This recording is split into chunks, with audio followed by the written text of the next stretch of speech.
Verrell Bramasta ungkap rahasia calon istri di depan Venna Melinda. Venna Melinda, ibu dari Verrell Bramasta, disebut-sebut sudah mengenal calon istri anaknya.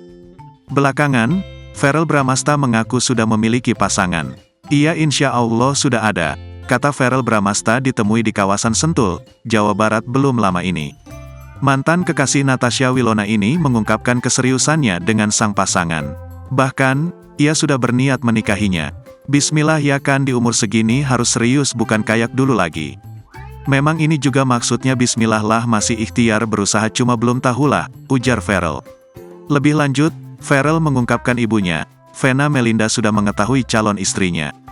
"Pokoknya mama tahulah," jelas Verrell. Sayangnya, pria 27 tahun tersebut masih merahasiakan identitas kekasih. Verrell Bramasta hanya menyebut bahwa kekasihnya berkarir di dunia hiburan. Bisa dibilang bisa jadi dari kalangan selebritas, bisa jadi selebgram, tandasnya.